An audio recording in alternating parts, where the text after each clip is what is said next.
With the Super Bowl set to kick off on Sunday, there were several events that took place, including some interviews.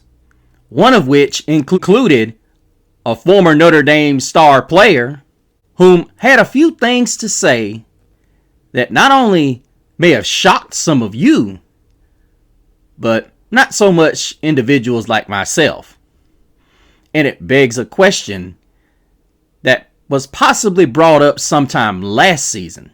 What might that question be, you ask? I'll have the answer on this edition of Talk Like a Champion.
Welcome back, Domers.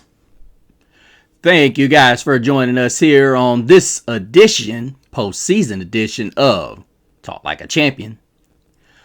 Of course, you're joined once again by Mr. CeeLo. And Domers, I am here because once again, my buddy Bruce put me on another topic. So big shout out to him. And make sure you go join him over at Format Podcast. Always enjoy listening to him break down stuff, bring those facts, whether you like them or not. Before we get started into the topic of the evening, want to give a huge Talk Like a Champion shout out to you guys. As we are moving up the ladder once again, I am so grateful for that. You guys are continuously showing up and showing out. And I can't thank you enough for the love that you guys have been giving. And especially to my buddy Brad, who's still king of the chat, Steve. But you are co-king of the chat. Steve has been great. And of course, Bruce has been absolutely awesome himself. You guys have been doing an awesome job putting me out there, putting me on blast, and I'm just so grateful. And once again, I can't say it enough that YouTube is just not doing a good job putting out my material as far as when you guys subscribe to the show. Guys, I need you. It is imperative that you guys put your names down in there. I think it was Robert that did it last week. Roberto or Calvin that did it. And guys, you got to do that for me. It's not something I'm trying to put you on blast about, but I definitely want to give you a huge shout out on the show and put you in my background, because it is just absolutely important to me, that because you guys are the reason why I continue to do what I do. And realistically, it's fun. I like being able to engage with you guys and being able to look at your comments and being able to engage back.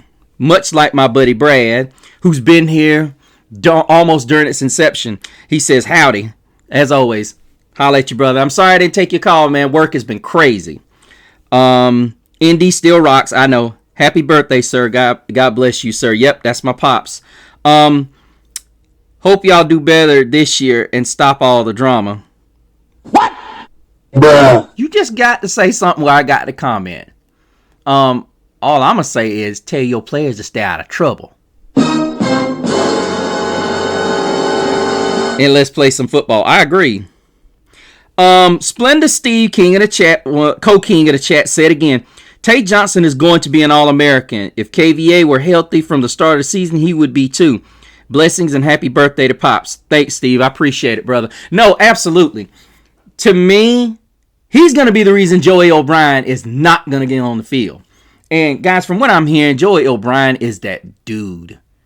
And it would not surprise me. I think I remember hearing one of the guys doing a show with either ESPN or On3, and he said he believes that Notre Dame is going to find a way to get Joey O'Brien on the field. And he's just so talented. And they're projecting he is just going to play his way onto the field. And that's saying something as deep as our safety room, because you got so many talented guys. I think we still got Luke Talich back there that's supposed to be the backup to Adon Schuler as well as Tay Johnson. So you talking about a freshman that's going to come in here and compete with the likes of Tay Johnson? Whew, that's scary. Yeah, prayers for Lou Holtz. Definitely. Thanks for that, Brad. Come on, Steve. Where you at, Brad? Steve? Brad calling you out. He calling you out. Where you at? Dogs are 3-1 against ND. Let's do some recent history. 23-10.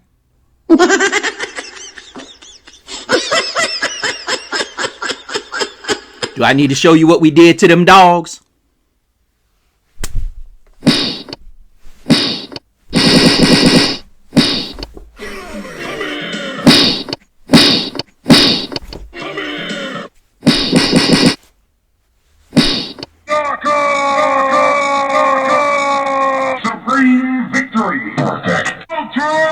Now, until you do that to us, Brad,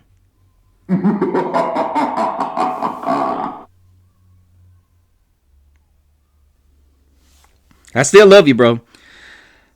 I'm looking to see Nate Frazier, Robinson, and Bowden at running back. Okay. That's fine. Brad also says, it's because they get paid to start drama. Sometimes it's hard for them to find something to talk about. And I'm assuming, Brad, you're talking about Cam. Of course. Bruce said this on his show when he did a follow-up of the same show that I did. He's got to say something. But yet he's the same person that says that Notre Dame is irrelevant. But yet not only do they talk about it on ESPN, but then he goes on his platform, his own personal platform, and talks about Notre Dame. I just find it so disingenuous that we're so irrelevant, but yet you can't keep our names out your mouth. Kind of like you, Brad. I'm just playing, brother. I'm just playing, brother. I always appreciate you, brother. Anthony says, I want one of those shirts. And he's referring to that blue one that I got. Anthony, I think I got that shirt off of Fanatics, my friend. And I don't know if they had any left, but go over there. And one day, once I finally get an affiliate license with them, I will be gladly putting these in my store and whatnot. But yeah, once I get affiliated with Fanatics, I will be doing that. But yeah, listen, if I had the ability, I would have it made personally. Thank you so much, Anthony. I appreciate that. And I appreciate all of your comments. Hope you guys are doing great. I had some time with the kiddos today, and oh my goodness, you know, when you get to be my age, little ones, they take a lot out of you, but they're blessings. I'm so grateful. I'm so thankful for them. Love them to death. Take a minute, guys, after you watch the show. It's a little late where I'm shooting it, but wherever you're watching it, take a minute to tell them you love them and you miss them and you want to hug up on them. My daughter just, she melts my heart. She's my baby. But the subject of today is Jeremiah Love I recall he was at the festivities of the Super Bowl. And I want to read something for you guys before we get into that. Under NCAA rules, it is strictly prohibited and considered tampering for coaches to contact a recruit or entice players enrolled at another 4-year school to transfer if they are not already in the transfer portal. Such violations can lead to suspensions and scholarship revocations for schools and coaches. Here are the key details. Coaches cannot initiate communication with athletes or any NCAA or NAIA schools who have not formally entered the transfer portal. Now, the key word here is formally. What counts as tampering? Directly contacting a player, using back channels like 7-on-7 coach handlers or friends to reach out. Prohibiting NIL money, playing time, or roster spots before a player enters the portal.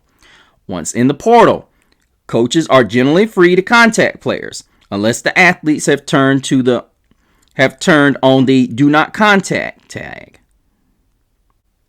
Penalties. Coaches and schools face severe penalties from the NCAA committee on infractions, including fines, suspensions, and vacated records. Now, the reason why we're discussing this is because Jeremiah Love was interviewed by, what's his name? Clark. He was interviewed and revealed that multiple college football programs attempted to tamper with him and recruit him to transfer during the offseason into his Heisman season. Did you get tampered with before last season? Yeah. Yes, I did. Did they just call you?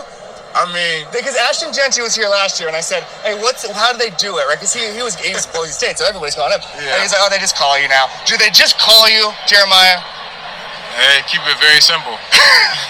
Very simple. It's not complicated. You think it's like a spy movie, right? And it's everybody does it. It's very simple. Or they try to reshoot through somebody else. Right, coaches or whatever. Yeah, coaches, parents, people close to you. You just say thanks, but no thanks, I'm Irish? Thanks, but no thanks. I don't even, actually, for me, I paid no attention to it, to be honest. I was spam just folder. with the Irish. Yeah. You hit me up, I ain't responding. I'm locked in with Notre Dame. I was locked in with Coach Free. And, I wasn't paying attention to it for real. I love that. My mistake, that interviewer was Kevin Clark. If I recall correctly, he works for ESPN. Now, Domers, I bring this up because so many of the same people that were trying to say that Notre Dame, now I know I'm making a cross-reference, but there were a lot of individuals that thought or accused Notre Dame of tampering with last year quarterback Riley Leonard. And if you guys don't remember, Leonard was at Duke. But what most people don't recall is that Mike Elko left for that job at Texas A&M. So Riley Leonard jumped in the portal. Now, mind you, most people failed to see that Notre Dame had roots to Riley Leonard's family. So it wasn't a foregone conclusion that Leonard was going to stay at Duke had Elko stayed anyway. Now, do I think that there was tampering with Riley Leonard?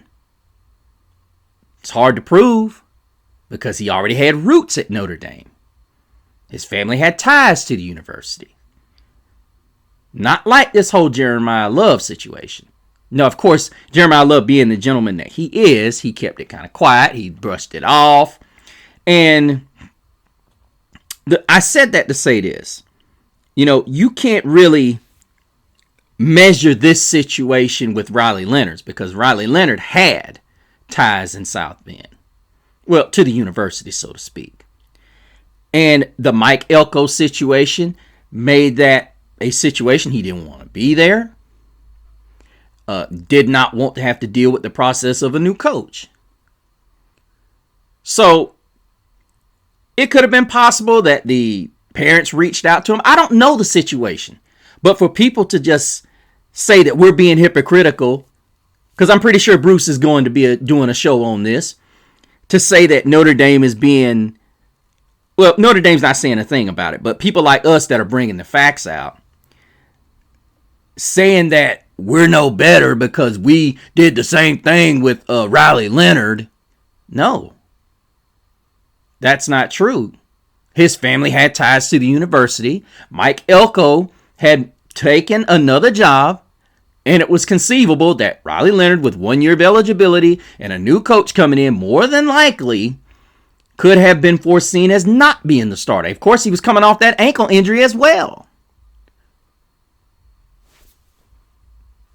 Who's to say that the Duke coaches were going to be sold on him and that they were going to move forward with him being the quarterback? We don't know. We don't know. But it was far more likely that was no tampering in this situation than when you look at Jeremiah Love and you listen to him and say how committed he was to being a Domer and to Marcus Freeman. That's the important thing. Because when you think about it, the one thing I hear all the time with the NIL and the transfer portal now is, you hear Nick Saban say it all the time. You hear a lot of the SEC coaches say it. You know, they so badly value dedication to the program. And quite frankly, I'm absolutely flattered that somebody like Jeremiah Love, who probably got buckets and dump trucks load of cash thrown at him, I would argue probably more than Notre Dame was going to offer him. But then you look at the number of mouths that they would have had to feed. But Jeremiah Love said, hey, I'm not chasing the bag. Which just builds his character to me more so than ever, because realistically, I don't think any of us can blame him for going pro. I don't blame him, but I certainly would have loved to have seen him come back. But then I'm also happy about what Aeneas Williams presents.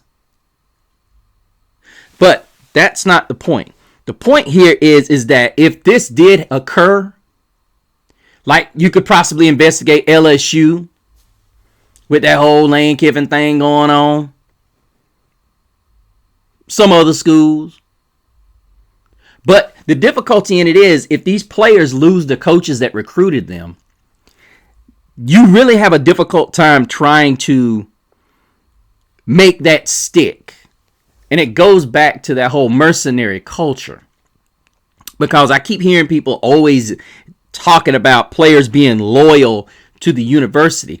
Well, you can't even get coaches to be loyal to the university anymore. What are you talking about? The reality of it is the landscape has balanced itself out. It has. You don't have players just sticking with a university, especially when the coaches aren't willing to stick there. So why is it we live in this landscape where coaches can change at any moment, but yet the players can't? What kind of hypocrisy is that? What kind of double standard is that? I don't know. We can't sit here and just throw this thing around like what's good for one isn't good for the next. Do I think there needs to be a handle on the tampering? Of course. I think there needs to be a handle on the transferring. I don't think it needs to go like I saw somebody on CBS. If you transfer a certain number of times, you sit out a year. I don't like that, because let's keep it in perspective. A guy who goes into the portal, he's promised, okay, you're our guy. But then there's another guy that's in the portal. He actually is interested, and he's a little bit better prospect than the one that just committed to you. Is that promise going to still stand up? See, the issue now is the players have more power. And see, a lot of your analysts that say things like you shouldn't be able to go in the portal, or people like Nick Saban, they've lost the power. See, this ain't no prison anymore. You don't just control the narrative now. I don't agree with that aspect. And I know there's a lot of old schoolers that don't like that. But realistically, there are times when, and I'm going to be honest with you. Listen, if we got a guy that's talented enough that could play as a freshman, he going to play. Marcus Freeman has done that. And what I always say is, if a guy is on this team and he can get playing time elsewhere, I'll be honest with you, I'm not objecting to him coming back if we've got a spot for him the next season or the season after. That would be great if C.J. Carr left for the NFL and Kenny Minchey showed some promise, and with the prospect of possibly not having a quarterback next season, that would be awesome. Now, we do have a true freshman coming in that has a lot of promise. I think he moved up to the 26th class. But I'm open to Kenny Minchey coming back. I am, because guess what? Now he's got a year under his belt, and guess where he's playing at? The SEC. Is that saying much? He's in Kentucky, and I'm going to be honest with you, Domers. He's given that place a lot of hope. He has. I'm trying to tell you guys. You know, Kenny Minchey, the quarterback, transferring out of Notre Dame. Loving it. But, as I said, I don't want to stray too far away, but when you really start looking at this tampering thing, now I know the NCAA doesn't have investigators all over the U.S. trying to be able to track these down. I get it. But realistically, I think it needs to be, much like the NIL deal, it needs to be regulated. At some point, it's going to come to a head. It definitely needs to be regulated. Because when you get coaches just reaching out, making phone calls like this, just blatant, and I don't know, I thought Jeremiah Love, it's one of those things, don't ask, don't tell, but, he put it out there. And it is definitely something that needs to be talked about. Because truth be known, there's a lot of guys out there that left their schools chasing the bag, and they weren't going to. I think the players should have to take that risk and go out there. It shouldn't be a situation where you've committed somewhere and then somebody drops a bag. I mean, there's that Mensa thing out of Duke, and I'm not accusing Miami of doing anything. I'm not accusing them.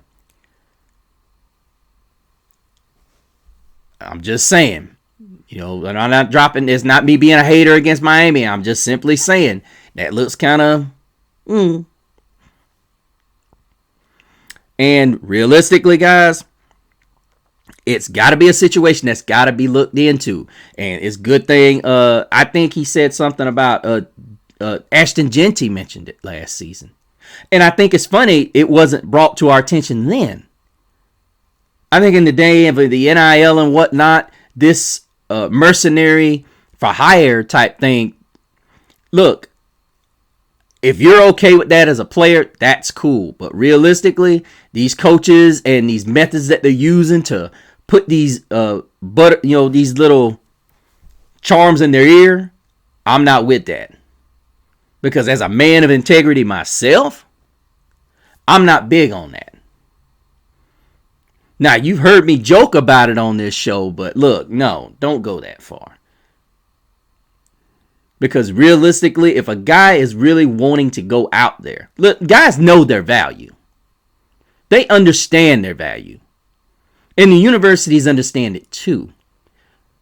But it's not right when you doing this by under the table negotiating and this under the table dipping when it's illegal. I'm not trying to point fingers, but I got a feeling it's a certain conference that is trying to even the playing field with all the excuses. Again, before we close out tonight, let's make sure we pray for our legendary coach, Lou Holtz. Haven't gotten any updates on him, but we just send our prayers to his family and pray he is in good health and can stay with us long enough to watch us get this natty in.